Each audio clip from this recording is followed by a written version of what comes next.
Again मैं इस physics YouTube channel पर बहुत बहुत स्वागत करता हूँ। मेरे दोस्तों, पिछले वीडियो हमने समाकलन के लगभग सारे सवालों को कर लिया था। तो आज की वीडियो में हम निरीक्षण विधि द्वारा प्रत्यवकलन ज्ञात करना सीखेंगे। मेरे दोस्तों ध्यान से देखिएगा, अगर ध्यान से देखेंगे तो आपके बहुत समझ में आएगा। मेरे दोस्तों चलिए शुरू कर लेते हैं। तो टॉपिक है निरीक्षण विधि द्वारा प्रत्यवकलन ज्ञात करना। मेरे दोस्तों देखिए, निरीक्षण विधि से किस प्रकार हम प्रत्यवकलन ज्ञात करते हैं, एक सवाल से आपको आराम से समझ में आ जाएगा। जैसे कि sin 2x का प्रत्यवकलन ज्ञात कीजिए, किससे? निरीक्षण विधि से। तो हमको बेसिकली निरीक्षण विधि में एक ही चीज़ ध्यान रखने की, जो फलन दिया गया है वो किसका अवकलन है, बस उसको फाइंड आउट कर लीजिए, आप प्रत्यवकलन आसानी से ज्ञात कर लेंगे। तो sin 2x का प्रत्यवकलन, sin 2x का प्रत्यवकलन ज्ञात करना किस विधि से? निरीक्षण विधि से। प्रत्यवकलन ज्ञात करें निरीक्षण विधि से। निरीक्षण विधि से मेरे साथ क्या चीज ध्यान रखना इसमें कि जो हमारा sin 2x है वो किससे प्राप्त होगा, किसका अवकलन यानी कि cos 2x का। तो cos 2x के करेंगे यानी dy dx, cos में 2x, cos 2x का अवकलन करना, माइनस में sin 2x और गुणा में 2, क्योंकि कौन 2x है तो 2x का x का अवकलन करेंगे तो ये हो जाएगा 2 बाहर आ जाएगा, कितना बचेगा बराबर में माइनस में sin 2x गुणे में 2। तो माइनस 2 है जो इधर आएगा, कितना हो जाएगा माइनस में 1/2, माइनस में 1/2 dy dx cos 2x बराबर में माइनस में sin 2 माइनस नहीं बराबर में sin 2x। अभी माइनस को 1/2 अंदर चल जाएगा तो dy dx माइनस में 1/2 cos में 2x बराबर में sin 2x। तो मेरे दोस्तों जो हमारा प्रत्यवकलन है यानी कि sin 2x का प्रत्यवकलन क्या है, माइनस में 1/2 cos 2x, यानी कि माइनस में 1/2 cos 2x का जब हम अवकलन करेंगे तो क्या प्राप्त होगा, sin 2x। ये देखिए फिर समझिएगा, बेसिकली हमें एक ही चीज ध्यान रखनी प्रत्यवकलन विधि में कि भाई जो दिया हुआ फलन है वह किसका अवकलन है, बस जिसका अवकलन है वही इसका क्या हो जाएगा प्रत्यवकलन, और इस तरह से हम इसको सॉल्यूशन कर लेंगे। तो मेरे दोस्तों अब हम cos 3x का प्रत्यवकलन, तो मेरे दोस्तों हम किसका प्रत्यवकलन ज्ञात करेंगे, cos 3x का। ध्यान से देखिएगा, आराम से समझ में आ जाएगा। तो पहले आप ये सोचिए कि cos 3x किस समय में प्राप्त होगा। तो cos 3x मेरे दोस्तों किससे प्राप्त होगा, sin 3x से। तो sin 3x का अवकलन करेंगे, sin 3x बराबर में करना cos 3x और 3x का 3, कितना जाएगा cos में 3x और 3x का 3। अब मेरे दोस्तों जो 3 है इधर जाएगा, कितना हो जाएगा 1/3, यानी कि 1/3 dy dx sin 3x बराबर में cos 3x, 1/2 अंदर जाएगा तो क्या हो जाएगा dy dx 1/3 sin 3x बराबर में cos 3x। यानी कि अगर हम 1/3 sin 3x का अवकलन करेंगे तो हमें sin 3x cos 3x प्राप्त होगा, यानी कि जो हमारा 1/3 sin 3x है ये क्या है, प्रत्यवकलन है। अब मेरे दोस्तों एक बहुत इंपॉर्टेंट सवाल है, इसको सॉल्यूशन कर लेते हैं। sin 2x माइनस में 4 e⁻3 है। तो मेरे दोस्तों अलग अलग करके देखिएगा, sin 2x किससे प्राप्त होगा, cos 2x से। तो dy dx cos 2x minus में ये किससे प्राप्त होगा, e⁻3x से ही प्राप्त हो जाएगा, यानी dy dx e⁻3x अचर भार e⁻3x से प्राप्त होगा ये। तो करना cos 2x का कितना आएगा, sin 2x गुणा में 2 माइनस में इसका कितना आएगा 4, पहले बाहर है e⁻3x का, e⁻3x बटे गुणा में 3। तो मेरे दोस्तों जो 3 है ये इधर चल जाएगा, कितना हो जाएगा 1/2 हो जाएगा इधर dy dx cos 2x minus में 3 इधर आएगा तो 4/3 dy dx e⁻3x बराबर में sin 2x माइनस में 4 e⁻3x। तो मेरे दोस्तों जो प्रत्यवकलन है वो प्राप्त होगा यानी कि फिर टी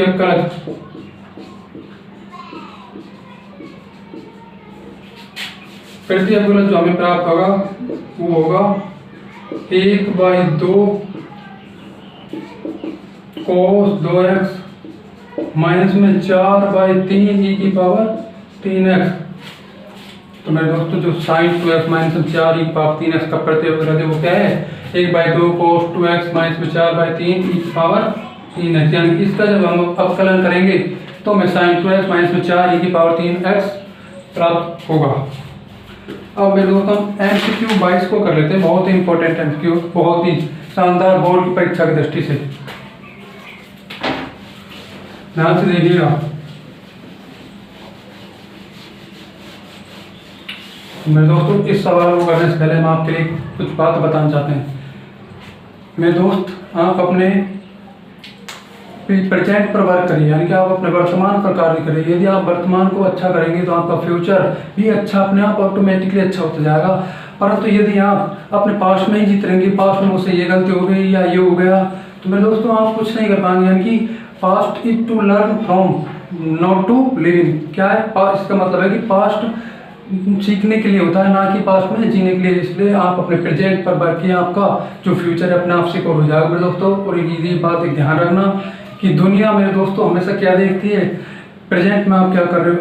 अगर आपने पास्ट में कुछ बहुत बड़ा अचीव कर लिया है और आप वर्तमान में आपसे वो सब कुछ पीछे छूट गया है, यानी कि आपके पास कुछ नहीं है, तो मेरे दोस्त दुनिया क्या देखेगी कि आपको प्रेजेंट देखेगी, ना कि आपका पास्ट। आपने पास्ट में क्या अचीव किया है। यदि आपने पास्ट में बहुत कुछ अचीव किया था तो भी उसका कोई मोल नहीं रहेगा यदि आपका प्रेजेंट खराब है। इसलिए मेरे दोस्तों आप अपने प्रेजेंट को सुधारिए। अगर आपका प्रेजेंट अच्छा होगा तो फ्यूचर अच्छा होगा।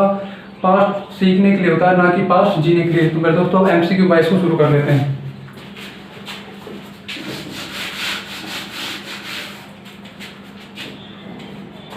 अच्छा है MCQ बोर्ड की परीक्षा की दृष्टि से। dy/dx fx बराबर 4x 3 माइनस में 3x की पावर 4 और क्या गिवन है f2 बराबर 0। तो fx की बात फलन पूछ रहा है, fx क्या है प्रतिअवकलज वाला, यानी कि प्रतिअवकलज पूछ रहा है मेरे दोस्तों। तो fx की वैल्यू हमें ये खोजना है कि किससे प्राप्त होगा।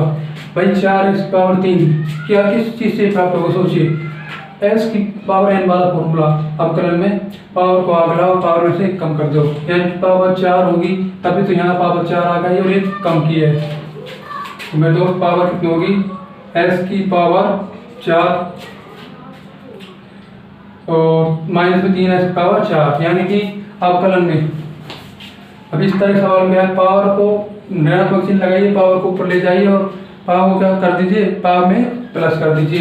तो मेरे दोस्तों ये वही है। तो इसमें यानी कि पावर 3 होगी नीचे, तभी हमने 3 ऊपर किए, ऋणात्मक चिन्ह लगाया है और पावर क्या क्या है नीचे।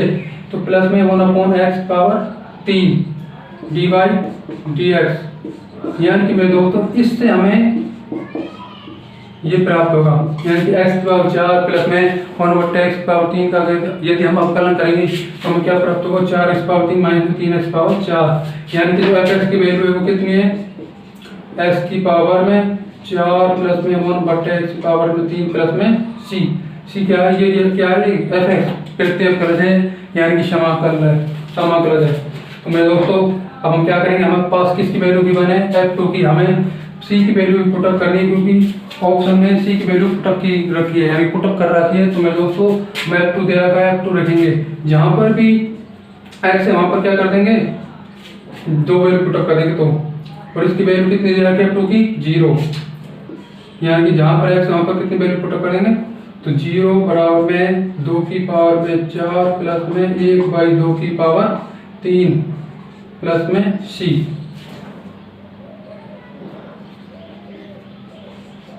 मेरे साथ 2 की पावर 4 का कितना बार 4 कितना हो जाता है, 16 प्लस में 1/8 0 बराबर में प्लस में c। 16 के कितना होता है मेरे दोस्तों, 128 है, 128 और प्लस में कितना होगा 129/8। तो वैल्यू कितनी आ गई, 0 बराबर में 129/8 प्लस में c। तो c की वैल्यू कितनी आ जाएगी, माइनस में 129/8। तो मेरे दोस्तों हमें सी की वैल्यू कितनी प्राप्त हुई है, सी की वैल्यू प्राप्त हुई है बराबर में माइनस में 129 यानी कि 129/8। तो इसको वैल्यू को यहाँ रख देंगे तो एफ एक्स का मान हमें क्या प्राप्त हो जाएगा मेरे दोस्तों, यहाँ कर रहा हूँ देखिएगा। एफ एक्स की वैल्यू हमें प्राप्त होगी एक्स की पावर में 4 प्लस में 1/एक्स की पावर 3 माइनस में 129/8। तो मेरे दोस्तों ऑप्शन नंबर कौन सा करेक्ट हो जाएगा, ऑप्शन नंबर हमारा करेक्ट हो जाएगा ए, यानी कि ये देखिए एक्स की पावर 4 प्लस में 1/एक्स पावर 3 माइनस में 129/8 क्या हमें प्राप्त हो जाएगा। तो मेरे दोस्तों यदि आपको ये वीडियो अच्छा लगे तो मेरे दोस्त आप इस रुकिए थोड़ा सा के आप उदाहरण नंबर 4 को कर लीजिएगा। और जो आपने अगर ध्यान से चीज़ों को समझा होगा तो मेरे दोस्तों आपको सारे के सारे उदाहरण यानी कि उदाहरण 1, 2, 3 और 4 सारे आपसे इजीली हो जाएंगे मेरे दोस्तों, अगर आपने पूरी वीडियो को देखा होगा पहले से। तो चलिए दोस्तों, यदि आपको ये वीडियो अच्छा लगे तो प्लीज़ वीडियो को लाइक करें, चैनल को सब्सक्राइब करें मेरे दोस्तों। हम आपको कंप्लीट मैथ कराएंगे 12th 11th 12th की, तो मेरे दोस्तों ध्यान से देखिएगा।